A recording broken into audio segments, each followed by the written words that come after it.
दादी की हिदायत। बेटियां अपने साथ बदनामी की पुड़िया लेकर चलती है। पुड़िया की गांठ खुली और बदनामी दुनिया भर में फैल गई। आज फिर ट्रेन मिस हो गई। बेटे, ये लेट लतीफ़ी लापरवाही 32 की उम्र तक नहीं गई तो अब क्या जाएगी? अब बस से जाना पड़ेगा। चलो, हो सकता है कि ऊपर वाले ने कुछ सोच कर ही बस का सफ़र लिखा हो। विक्रम अपनी ऐसी हरकतों से खुद को होने वाली दिक्कतों को ऐसे ही बातों से बहलाया करता था। ट्रेन से वह आज देर शाम तक घर पहुंच जाता था। अब बस से वह अगली सुबह पहुंचेगा। ज़्यादा नहीं, बस एक नींद का नुकसान होगा। वो तो भला हो बुकिंग ऐप का कि एसी बस मिल गई। यह सोचते हुए वह अपनी सीट पर बैठा। आधे घंटे बाद बस चलने को हुई तो टॉप और टाइट जींस पहनी एक हाँफती हुई लड़की बस में चढ़ी। उस लड़की को देख न जाने क्यों विक्रम के मन में आया कि काश यह मेरी बगल वाली सीट पर बैठ जाए। लेकिन वह लड़की विक्रम के ठीक पीछे जाकर रुकी।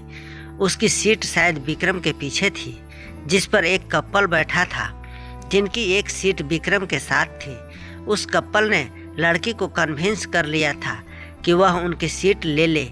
वह लड़की फाइनली विक्रम के बगल में आकर बैठी तो उसे लगा कि यार, अगर पता होता कि मेरी जुबान पर सरस्वती बैठी है तो मैं कुछ और मांग लेता। शायद वह मन्नत भी पूरी हो जाती।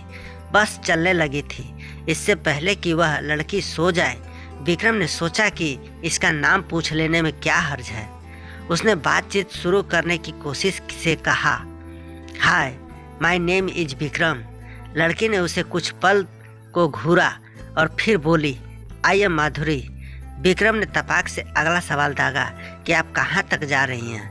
लड़की कोई जवाब देती इससे पहले एक बुजुर्ग महिला उनकी सीट के पास आकर खड़ी हो गई। विक्रम ने उसकी ओर देखा तो वह महिला बोली कि बेटा, पीछे सीट पर बहुत झटके लग रहे हैं, मैं सो नहीं पा रही हूँ, क्या तुम पीछे बैठ जाओगे? विक्रम उदास होकर सामान समेट के पीछे चला गया और आंखें बंद कर सोने की कोशिश करने लगा। कुछ देर में उसके कानों के पास एक कोमल आवाज़ गूंजती है, एक्सक्यूज मी, क्या मैं यहाँ बैठ सकती हूँ? विक्रम ने आंखें खोलकर देखा तो माधुरी अपना बैग हाथ में लेकर उसकी ओर झुके हुए रिक्वेस्टिंग मूड में थी। वह सफाई देने के अंदाज में बोली, एक्चुअली वो आंटी जोर जोर से खर्राटे ले रही है और मैं सो नहीं पा रही। विक्रम उसके लिए जगह बनाकर किनारे हो गया ताकि माधुरी आराम से सो सके। अब विक्रम के लिए सोना मुश्किल था। सड़क पर जलते रोड लैंप की लाइट बस की खिड़की से छन कर अंदर आती तो पल भर के लिए उसे माधुरी की शक्ल दिखती। वह नींद में इतनी मासूम लग रही थी कि इसके लिए एक रात की नींद तो कुर्बान की ही जा सकती थी। रात को बस का एसी तेज होने पर माधुरी बस सीट पर लेटी अपने आप में सिमटने लगी तो विक्रम को उस पर बड़ा प्यार आ गया। उसने अपने बैग से एक बेडशीट निकाली ताकि माधुरी को ठंड से बचा सके। जैसे ही वह माधुरी पर बेडशीट डालने लगा, बस को एक झटका लगा और विक्रम माधुरी के ऊपर आ गया। दोनों के होंठ एक दूसरे से उलझ गए। ठीक उसी पल माधुरी की आंख खुली। वह चीखना चाहती थी, लेकिन उसकी चीख विक्रम के होठों तक सिमट कर रह गई। विक्रम को ख्याल आया कि कुछ गलत हो गया है। वह तुरंत अलग हटकर खड़ा हो गया। माधुरी की आंखों में हजारों सवाल और अविश्वास तैर रहा था। विक्रम समझ चुका था कि गड़बड़ हो गई है। उसने माधुरी को समझाने की कोशिश की। वह उसे बेडशीट ओढ़ा रहा था ताकि उसे ठंड न लगे। दोनों के बीच पैदा हुए अविश्वास ने माधुरी के कानों में बात पहुंचाई कि यह चादर की ओट में किस करना चाहता था ताकि कोई और न देख सके। विक्रम ने कहा कि मैंने कुछ नहीं किया, सारी गड़बड़ गड्ढे ने की है। माधुरी ने सोचा कि अच्छा हुआ गड्ढा आ गया, वरना ये न जाने कब से अपनी आग बुझा रहा होगा। माधुरी ने शोर मचाकर बस रुकवाई। विक्रम हाथ जोड़े उसके सामने खड़ा था, लेकिन माधुरी गुस्से में कांप रही थी। लोगों के जागने और बस की लाइट जलने तक विक्रम बैग उठाकर बस से नीचे उतरा और सीधे में गिरते पड़ते दौड़ने लगा। इस हादसे के बाद कंडक्टर ने माधुरी को सबसे आगे वाली सीट दे दी। बस में लाइट बंद नहीं हुई। अच्छा खासा तमाशा बन चुका था। जो लोग सफ़र में नींद न आने से परेशान थे, उनको रात काटने के लिए मसला मिल चुका था। मन ही मन विक्रम को 1000 गालियाँ देती हुई माधुरी ने अपना मुंह कवर कर लिया था। विक्रम तो भाग चुका था। अब सब लड़की की शक्ल देखना चाहते थे ताकि उसे सिंपैथी जता सके, या कुछ ऐसे थे जो उसकी शक्ल देखकर पूरे घटनाक्रम को अपने दिमाग में दोहराना चाहते थे।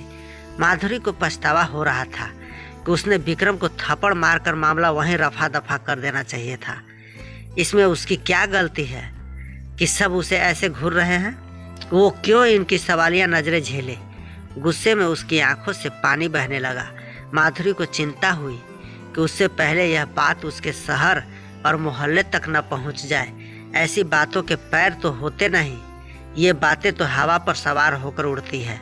उसे दादी की कही बात ये याद हो आई।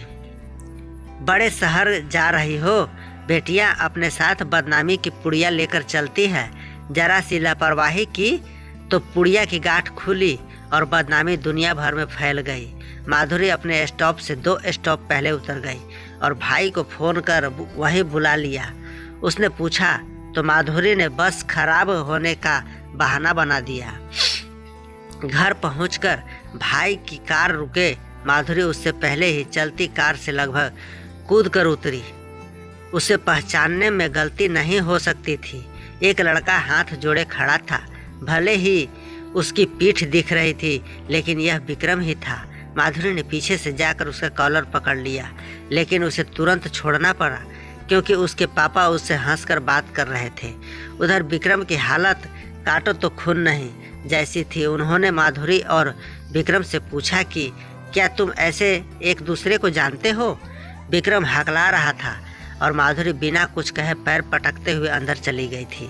अंदर जाकर उसे पता चला कि यह लड़का उसके पापा के नए बिजनेस पार्टनर श्याम अंकल का बेटा है। श्याम अंकल की तबीयत खराब थी, इसलिए यह माधुरी के भाई की शादी में मदद करने के लिए आया था।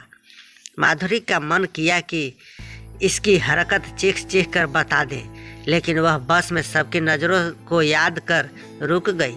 उसने सोचा कि इससे मैं खुद डील करूंगी। उधर विक्रम माधुरी को अकेले देखकर उसके सामने आ गया और हाथ जोड़कर गिड़गिड़ाने लगा। माधुरी जोर से चीखी कि कितनी बार कहोगी कि तुम्हारा इरादा गलत नहीं था? अगर गलत नहीं था तो वहाँ से भागे क्यों? विक्रम ने कहा कि अगर भागता नहीं तो भीड़ पीट पीट कर मार देती, घर तक बात पहुँच जाती और पापा ये बर्दाश्त नहीं कर पाते कि उनके बेटे ने ऐसी हरकत की है। माधुरी अपने पापा को आते देख दांत पीसते हुए वहां से निकल गई। माधुरी के पिता ने विक्रम से कहा कि अगले कुछ दिन तुम शादी में हिसाब किताब देखने के साथ ही शादी की शॉपिंग भी करवा देना। मैं और मेरा बेटा यहाँ घर का काम संभाल लेंगे। विक्रम ओके अंकल कहकर वहाँ से निकल गया। एक रात और पूरे दिन का जगा विक्रम अगली सुबह अपने फ़ोन की कॉलर ट्यून से उठा। उसने झल्लाकर कहा कि कौन है इतनी सुबह सुबह? सामने से बर्फ सी ठंडी आवाज़ आई। मैं माधुरी बोल रही हूँ। विक्रम बिस्तर से गिरते गिरते बचा। उसने कहा जी बताइए। माधुरी ने कहा पापा ने तुमको शॉपिंग कराने को कहा था, तुम अभी तक घर क्यों नहीं आए? क्या जानबूझकर मुझसे कॉल करवाना चाहते थे? विक्रम ने 10 मिनट बोलकर फ़ोन काटा और वॉशरूम में घुस गया। उसे पता था कि कुछ भी कह लो माधुरी यकीन तो करेगी नहीं। जैसे ही वह फ्रेश होकर निकला तो देखा कि कार गंदी पड़ी है।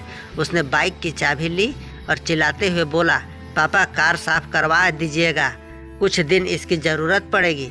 इतना कहने के बाद विक्रम ने बाइक निकाली और माधुरी के घर की तरफ चल दिया। विक्रम को बाइक पर आता देख माधुरी गुस्से से पैर पटकते हुए अंदर चली गई और साड़ी चेंज करके जीन्स टॉप में आई और धम से बाइक पर बैठ गई। विक्रम की सिटी पिटी गुम थी। दिन भर धूप में खाक छानते छानते लास्ट दुकान में शॉपिंग करने में ज़्यादा टाइम लग गया था। विक्रम की बाइक नो पार्किंग एरिया से ट्रैफिक पुलिस उठा करके ले गई। माधुरी को यह पता चलते ही वह वापस दुकान में चली गई। जैसे तैसे दोस्त से तुरंत कार मंगवाकर विक्रम माधुरी को बुलाने अंदर गया। माधुरी ने तंज कसते हुए कहा, अच्छी जान पहचान बनाई है, इतनी जल्दी दोस्त से कार मंगवा ली। दोस्त भी तुम्हारी तरह ही होंगे। विक्रम ने हंसते हुए बोला, मेरी ही कार है, पापा को गिफ्ट की थी इसलिए जल्दी आ गई। यह सुनना था कि माधुरी का गुस्सा फिर निकल पड़ा। तुम एक नंबर के बेशरम हो, कार होते हुए मुझे दिन भर धूप में जलाया। बाइक पर क्यों आए थे? मैं सब अच्छे से समझती हूँ। विक्रम ने उसे लाख समझाना चाहा कि कार की वॉशिंग होनी थी इसलिए सुबह नहीं ला सका। उसे पता था कि माधुरी अब भी बस वाली बात को लेकर गुस्से में थी, इसलिए वह मानेगी नहीं जो उसे मनाना है। शादी की शॉपिंग पूरी कर कार्ड बांटने के लिए भी माधुरी के पापा ने विक्रम को उसके साथ भेजा। उन्हें घर लौटते हुए रात हो गई थी। माधुरी के पापा ने विक्रम को अपने यहीं रोक लिया था क्योंकि कल सुबह माधुरी और विक्रम की फैमिली को उनके घर से 35 किलोमीटर दूर एक पूजा में जाना था। शाम को छत पर ड्रिंक करते समय विक्रम ने माधुरी के भाई और पापा को बस में हुई सारी वारदात बताई। विक्रम ने कहा कि अंकल, मुझे तो माधुरी देखते ही पसंद आ गई थी और अपनी पसंद की लड़की के साथ ऐसी ओछी हरकत कर कौन बेवकूफ़ी करेगा। लेकिन माधुरी उस दिन के बाद से हमारे बीच हर चीज़ को शक की नज़र से देख रही है और हमारे बीच गलतफहमी बढ़ती जा रही है। विक्रम ने कहा, मुझे पता है कि मैं कुछ भी कर लूँ, माधुरी के मन की गलतफहमी कभी दूर नहीं कर पाऊँगा, लेकिन मेरे मन में इस बात को लेकर बड़ा बोझ था। मैं आप में से किसी से भी नज़रें नहीं मिला पा रहा था। आप तो कम से कम मुझ पर यकीन करते हैं ना?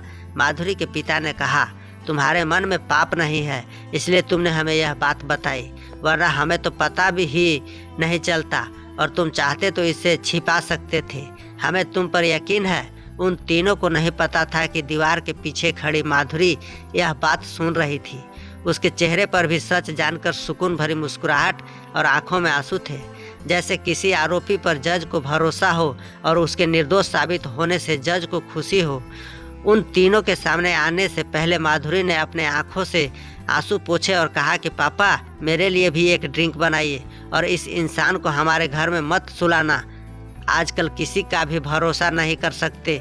यह सुनते ही विक्रम फिर से रुआंसा हो गया और उसके पापा और भाई की तरफ देखने लगा। उसकी शक्ल देखने के बाद माधुरी बड़ी मुश्किल से अपनी हंसी कंट्रोल कर सकी। उसने मन ही मन कहा, बच्चू, जितने दिन तुम मुझे परेशान रखा है मैं उसका गिन गिन कर बदला लूँगी। बस इतनी सी थी कहानी। मित्रों, यह कहानी कैसी लगी आप लोगों को कमेंट बॉक्स में ज़रूर बताइए और ऐसे ही कहानी सुनने के लिए बने रहें हमारे इस YouTube चैनल के साथ। यदि चैनल पर नए हैं तो चैनल को सब्सक्राइब करके ऑल पर सेलेक्ट कर लें ताकि हम जब भी कोई वीडियो अपलोड करूं तो उसका नोटिफिकेशन सबसे पहले आपको मिले। पूरा वीडियो देखने के लिए आप सभी को बहुत बहुत धन्यवाद।